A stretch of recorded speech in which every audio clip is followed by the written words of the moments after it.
Then Jessica Rice says, na South African visa, I think say na London, my sister. Na South Africa we fit go. The one where we fit go, we shall thank God. Eventually, the God that did South Africa, we do London. Yep.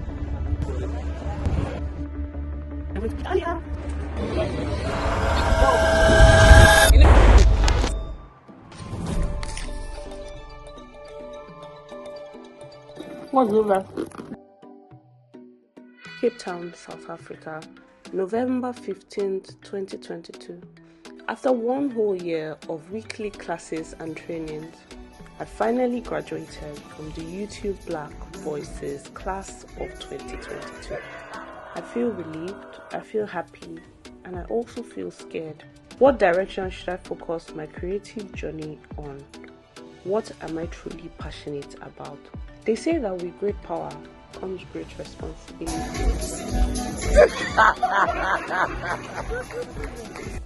These are the questions that start to fill my head. And suddenly, my future starts to feel uncertain for the first time. I was searching for something. I didn't really know what I would find, but I knew it wasn't anything that I currently had. I decided to take a year of baking because it truly had not been going the way I wanted it to go. And I wanted to find answers to those questions. Well, I decided to travel. In the next 12 months, I traveled to 7 different countries around the world.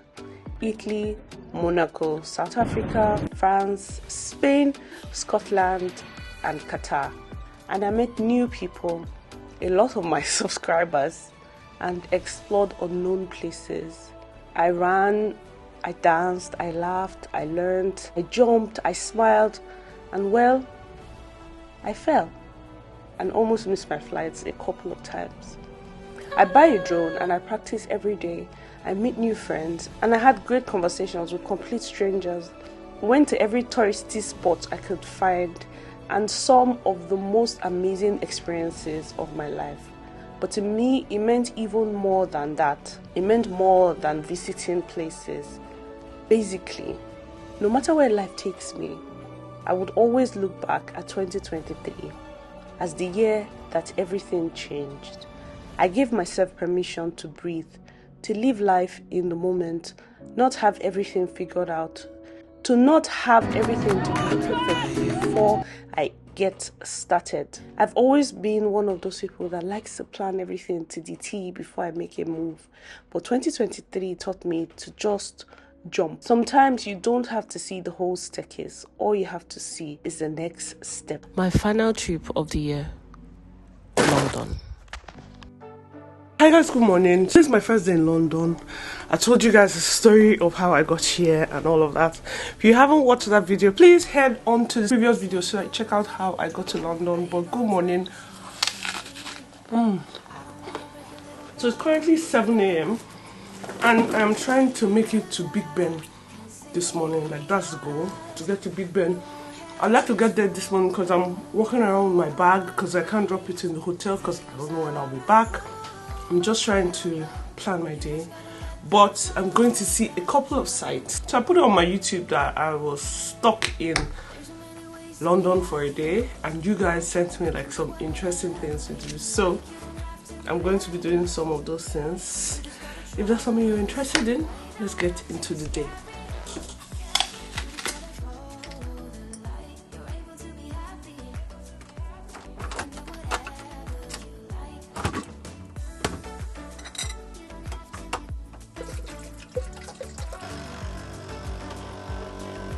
So my hand luggage had like my laptop, my cameras, my lenses, and just like camera stuff. So I decided not to go shopping at all and just go into the town. So first things first, I had breakfast at the hotel, and then I called my friend. I was like, hi, I know it's last minute, but like I'm in your city. How far? Are you free? And he was like, yeah. So it was wonderful. Guys, this is like my travel outfit right now. This jacket and like my Air Force sneakers is like my uniform and I love it. It's so comfortable.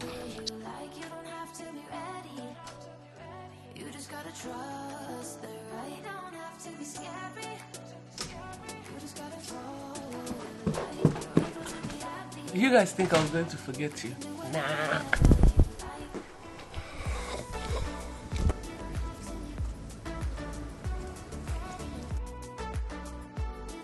So this is the hotel I stayed at, Crown Plaza, and then it was time to get on a train.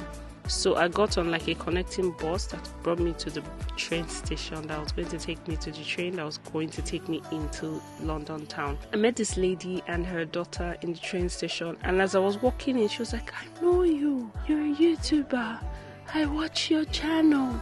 My name is Ella. Ella. Guys, this is like the youngest person I've ever met that watches my channel, and it felt so surreal and so different. Like, I always don't even know how to feel. For those of you that have met me in public, I'm sure you're always like, why is Fummeee so awkward? It's always so awkward to me because on one hand, it feels nice, it feels good to see people celebrate you and be like, oh, I watch your channel, and you feel, oh, Insta famous, like they say, right? And then on another hand, it feels scary because then I'm meeting this person, you're awesome, I like you, but then who are the other people watching my channel that might not be awesome like this? Do you get? Like, when I post a video and then you get like 20,000 views, 15,000 views, 10,000 views, it's nice to have those views, but then when I start to think of those numbers as people, then in my brain I'm just like, 10,000 people just watch this channel, just watch this video of me walking around my bedroom. 10,000 people know what my bedroom looks like. 10,000 people know what my bathroom looks like. And sometimes as a YouTuber, it can get in your head and then you're scared.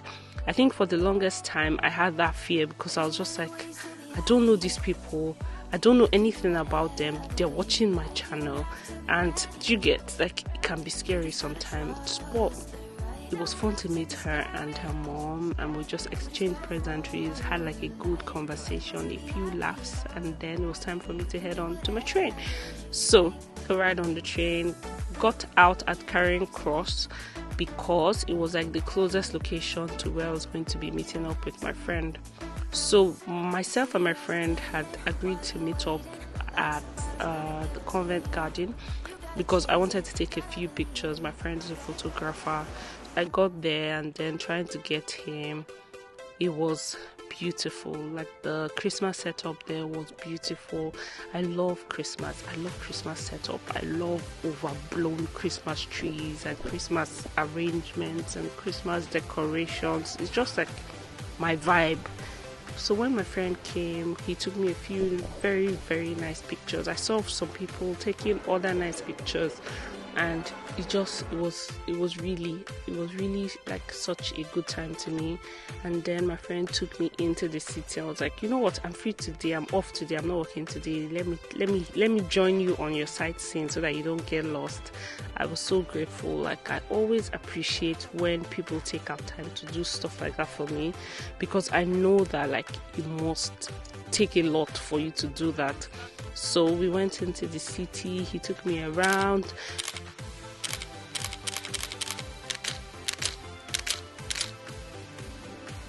So I paid for the Oyster card so that I'll be able to go around the day. So I topped up my Oyster card, and with it I was able to get on like the bus, the train, and just go around.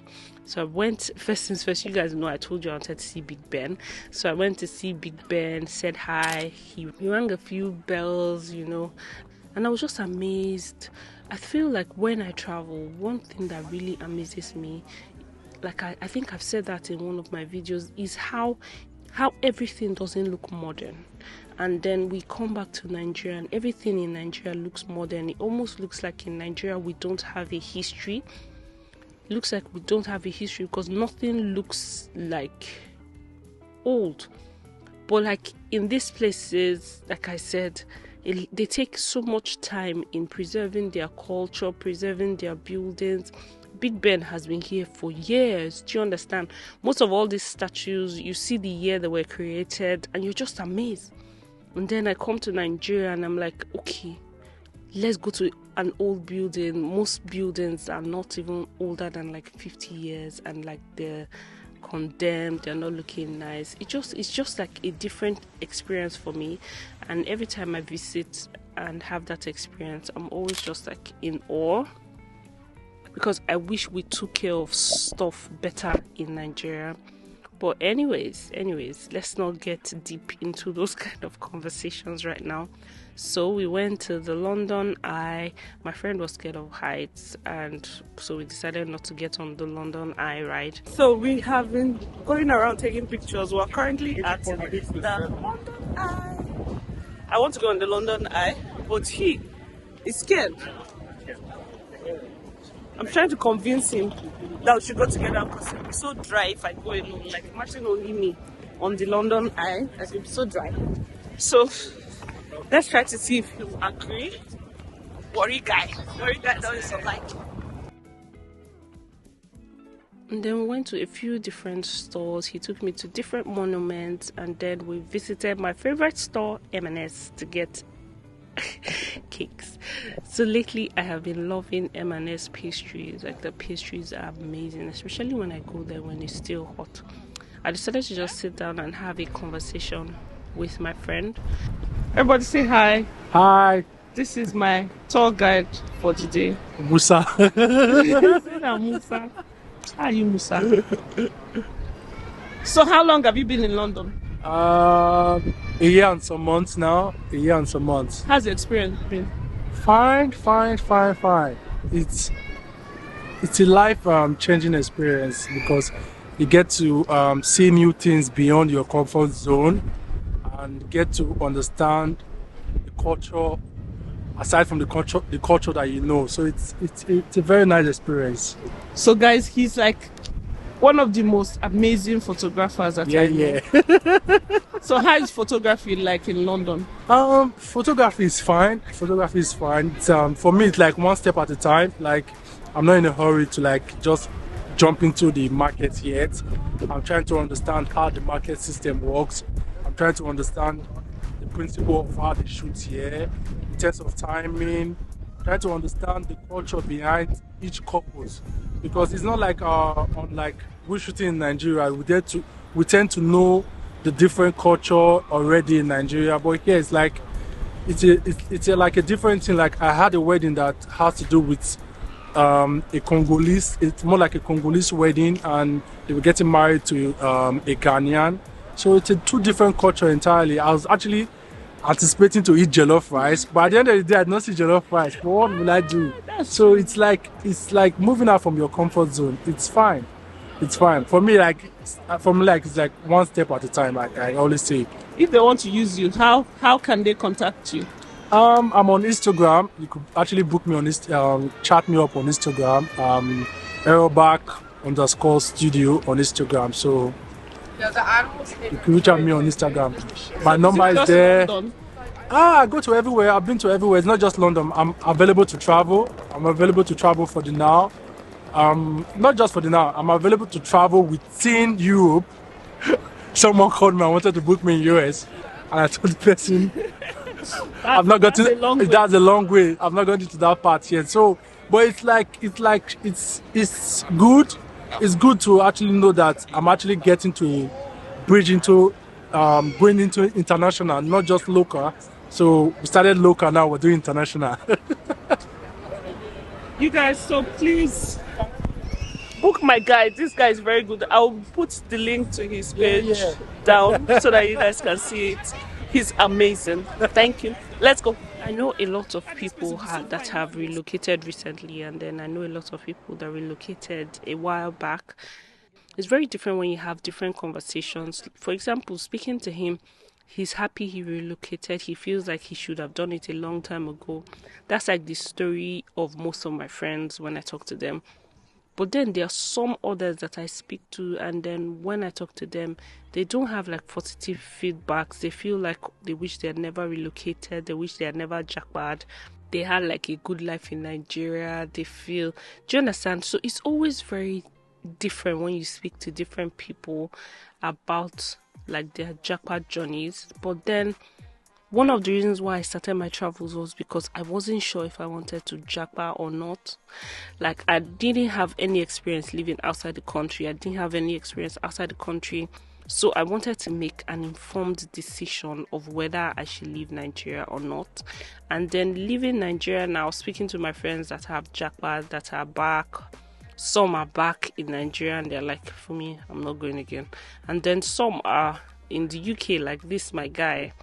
And they're like, man, this is the best decision I ever made. Like, why are you still in that country? You should move right now. So it's always very different when we have those conversations. But I don't know. What do you guys think? To japa or not to japa? What is your opinion? Just let me know in the comment section below. So went to London Bridge, bought churros, and then just did sightseeing. I'm sure it was very awkward for him because like he had seen these places a couple of times, so it's always just like, so that is Downton Abbey, that is Westminster Abbey.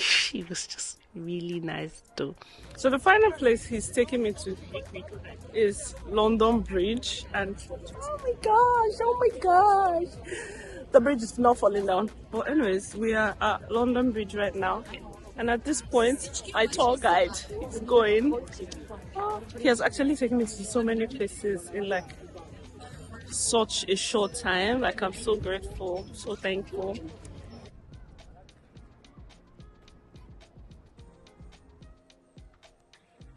And then being like a baker, ex-baker, current baker, whatever, one of the places that like you have to go if you go to London is Peggy Paulson's bakery. And I was so happy that I got to be able to go there. I feel like online they have like this image that's larger than life. And so when I went and I saw that it was just this really cute bakery in the corner, it just made me realize that like sometimes in this life, what you need is packaging. How do you package yourself? Guys, this bakery has packaged themselves in a way that no matter where you are in the world, you know what they look like. And then coming here, I'm just like, oh, it's nice, it's very nice, but like it's not that nice, you get. But like it was really pretty. So we ended up going to Oxford Street. Oxford Street was like our final destination for the day.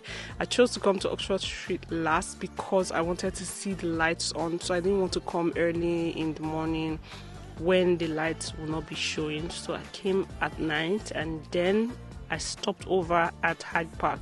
I wanted to visit the Christmas market, but the queue to get in was terrible. So I was just like, I'm not sure. There's no way I'm going to miss my flight. Like this flight, there's no way I'm going to miss it. So I left to get on the underground so that I can get on a train and then head on to the airport.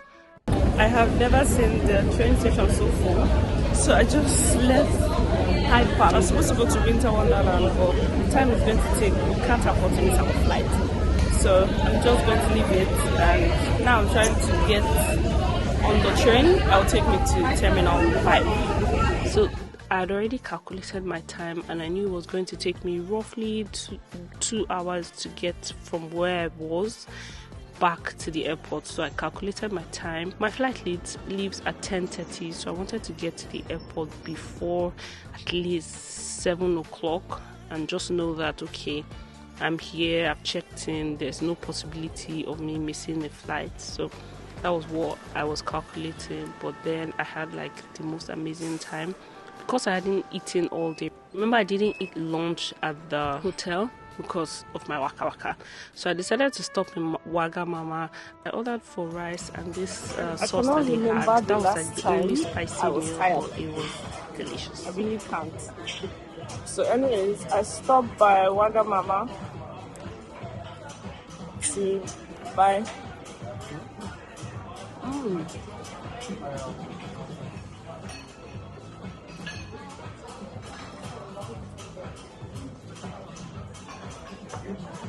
So I bought the rice, the spicy rice, because this was the only thing they had that's spicy. This is the only thing they had that's spicy, so I bought the spicy rice. I bought it and added prawns.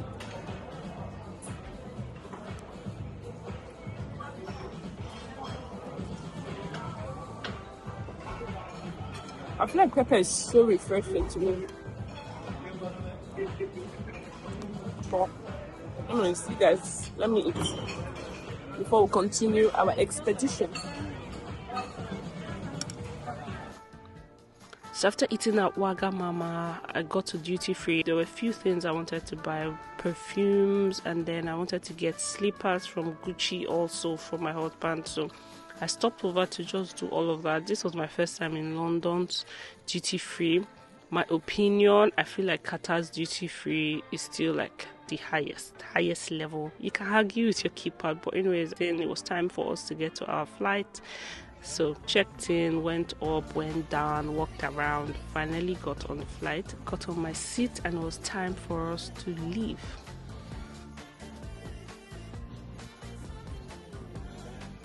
Hi guys, so we've boarded and the plane feels like a market. I think everybody wants to go to Nigeria. I've never been on a plane that is like there's no single space, not even one seat is empty. But anyways, I'll see you guys on Christmas Day. So it's currently 10-ish and tomorrow is Christmas. Today is 24th. So thank you so much. I hope you have enjoyed my vlog. I will see you guys in my next video. Bye.